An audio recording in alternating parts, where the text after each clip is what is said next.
Hello everyone. My name is Bella Dinh-Zarr. I'm a board member at the National Transportation Safety Board, the NTSB. Our investigators began arriving here on scene last night, and the rest of our team arrived early this morning to begin our investigation into the AS-350B2 helicopter crash into the East River. The NTSB is an independent federal agency charged by Congress with investigating every civil aviation accident and significant accidents in other modes: marine, pipeline, rail, and highway. We also issue safety recommendations aimed at preventing future accidents. Before I go any further, on behalf of all of my colleagues at the NTSB, we extend our hearts out to all of those who were affected by this tragic accident. Our thoughts are with you during this very difficult time. Here's the factual information that we have now. The AS-350B2 helicopter was manufactured in 2013 and registered to the Meridian Consulting Corporation of Kearney, New Jersey. It is powered by a single Safran turboshaft engine. There were 6 people aboard the helicopter, a pilot and 5 passengers, who were on a private photo flight. Shortly before the crash, the pilot radioed ATC, air traffic control, declaring an emergency due to engine failure. The crash occurred at 7:08 p.m. Eastern Daylight Time, and video captured an auto rotation into the East River. Last night, officials tied off the helicopter off the 23rd Street Seaplane Pier, still upside down. As you may have witnessed earlier this afternoon, officials from local and federal governments recovered the helicopter from the river using divers and a barge. The helicopter is being taken to a secure location where we will be able to examine it carefully. Since this was a photo flight, we will be working with the NYPD to recover any cameras or personal electronic devices from the aircraft that might paint an accurate digital portrait of the last moments of this flight. And before I continue, I want to sincerely thank all the first responders, the local and federal officials who have been involved in the recovery and who have been supporting our investigation. We couldn't do our work without their invaluable help. The NTSB will analyze the facts, determine the probable cause of the accident, and we will issue a report of those determinations. The investigator in charge of this accident is Mr. Todd Gunther. Mr. Gunther is a senior aviation investigator with nearly 30 years of accident investigation experience. He is leading a multidisciplinary team of experts. The NTSB team will be examining the following areas: air traffic control, operations, airworthiness, survival factors, power plants, and weather. In addition to our investigators, we also have specialists from our Office of Transportation Disaster Assistance here to assist victims and their families. We have also held an organizational meeting and established parties to our investigation. The parties are the Federal Aviation Administration, Airbus, and Safran Engines. They will provide technical expertise to the investigative process.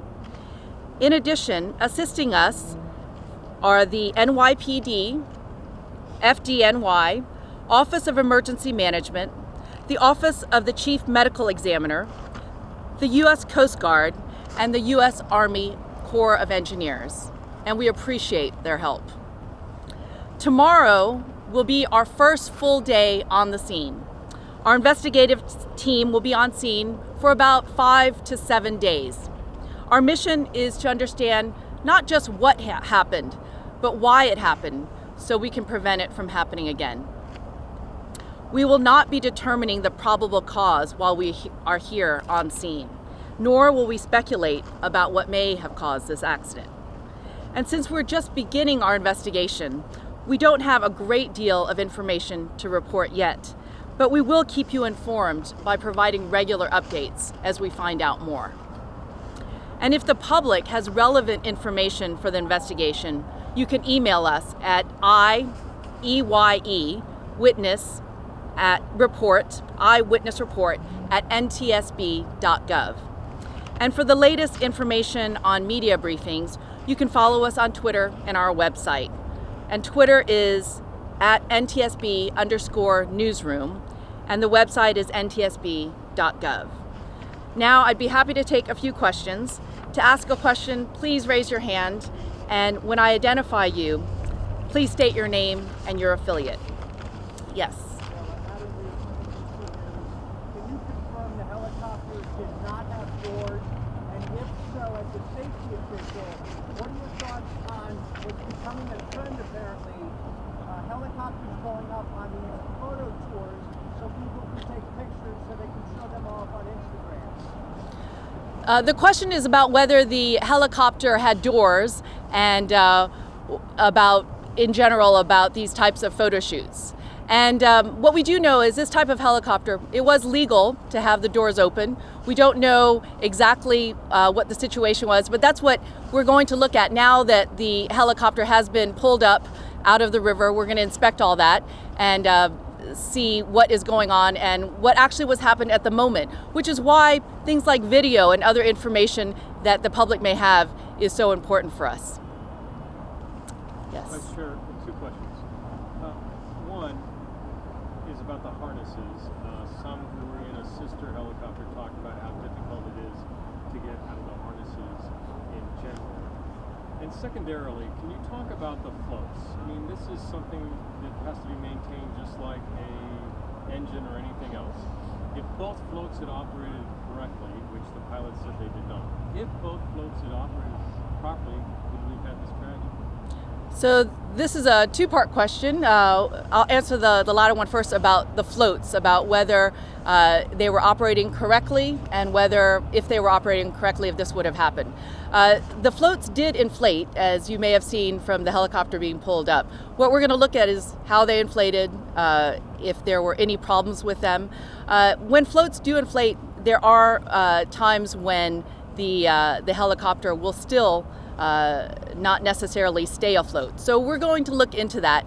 And as I said before, it's because we've just recovered the helicopter from the river. And I'm sorry, David, what was the second? What are the regulations? Is that something that will be part of your investigation? Somebody who flew in a sister helicopter last night said it was not easy to get out of, when they're on the ground, to get out of their harnesses. The second question is about the harnesses and about whether there's difficulty getting in and out. What we do know is that it was a photo flight. There were harnesses. We will be looking at other sister helicopters. We'll be looking at this helicopter to see whether the harnesses were functioning and whether the passengers were using them. So all of that will go into effect. And let me just make sure that our IIC, our investigator in charge, doesn't have anything to add to that. Yeah, in regards to the harnesses, we have heard information that's come forward from a number of individuals regarding the harness system in this particular helicopter, and then also in sister helicopters.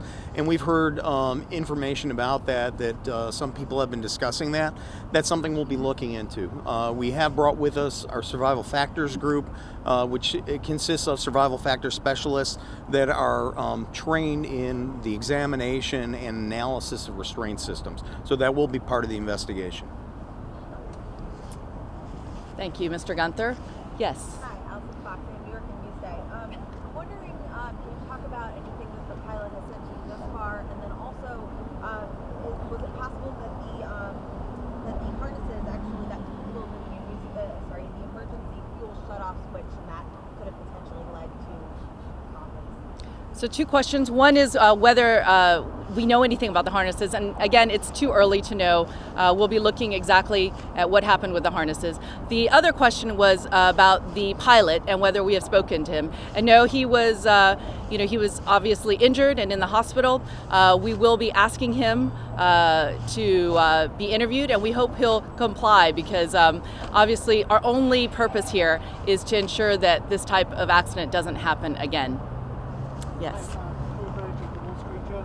you tell us where the helicopter took off from and how long it was in the air before it crashed? And also, any details about the pilot, for example, how much flight experience he had? The question is, do we have any information about the pilot and about where the flight took off? That is actually what we're looking into. This aircraft does take off from a number of different places, so we want to make sure we know exactly where it took off for this flight. And we will be looking into the pilot's background, but we don't have any information on that yet. Yes. I wanted to ask, Nate Schroeder, New York Times. I wanted to ask if any mechanical problems had ever been reported before with this particular helicopter, and if there was any information on when the last time it was serviced. The question is about this helicopter, whether we have any information on when it was serviced or had any mechanical problems. And no, since we have just arrived on scene today, we'll be looking into all those records. That's a normal part of our investigative process, is to look at when it was last serviced and whether it's had any maintenance problems in the past. On the flotation devices, do you inspect those? Do they go through any sort of testing periodically on those devices that are meant to prevent it from flipping over? So the question is about the flotation devices. Do you want to address that, or shall I? Yeah. Okay, so one of the things about flotation devices on those helicopters are used, it's not something similar that you would see with a helicopter that has fixed pontoons. They're designed to be deployed by the pilot or on contact with the water, depending on the make and manufacture of the flotation device and the helicopter itself. In this case, there are 3 flotation devices, 3 on each skid of the helicopter. As you noticed before, when you looked out on the water, when the helicopter both came to rest and it was towed into the pier, that all 3 had deployed. Now, one of the things that we will be looking at with those devices is what the sequence of events was. As for the deployment, did they deploy properly? Additionally, in regards to your question about certification and then also maintenance, there are certification requirements for those floats, and there are also maintenance requirements for those floats, and that'll be something that we'll be looking into. Thank you, Mr. Gunter. Yes. Hi, I'm just going to Fox 5. First is, with your vast experience covering this, have you ever seen an emergency fuel switch trip? Is there a cover on it that would prevent it? In your experience, have you seen it before? And then the second question is, does your agency have the power to ask this helicopter operator or order them not to operate until you finish some of your findings? The question is, do we have the authority to ask this operator to stop working or stop operating until we have findings? And that is not within the NTSB's purview. It's the purview of the FAA, the Federal Aviation Administration. But what we do here is we will investigate very carefully.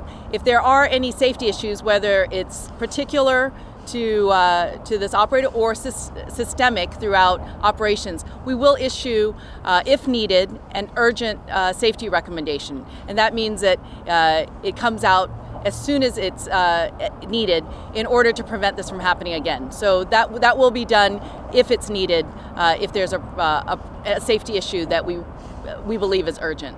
And excuse me, the first part was whether or not, in your experience, you've ever seen a switch like this triggered by one of the passengers on the flight. So the question is, have we ever seen a trigger like this triggered, or anything like this triggered?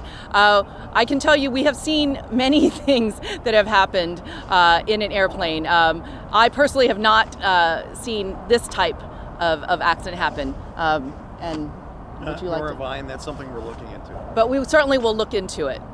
Last question? Yes. Hi. 2 questions about the emergency engine cutoff was my first one. Do you know, I know you said it's from 2013, but does the chopper have a 1 or 2 stage process from the emergency engine cutoff? In other words, once you do the emergency engine shut off, is there another one that sets in, or is it just that one simple switch? So this is an AS350B2. I'm not sure if that is, do we know that at this point? We don't know that at this point. I'm sorry, we do not know that at this point, but we will be checking that. Okay, and then my other question is about the airspace. Was the helicopter too close to LaGuardia? Was there anything wrong with the airspace? So the question is about the airspace, and we will be looking exactly the flight pattern and the airspace, but what you should remember is the pilot did declare an emergency, and in that case, there are special considerations. I don't know if our IIC would like to add anything, is that? So when a pilot has declared an emergency, there are some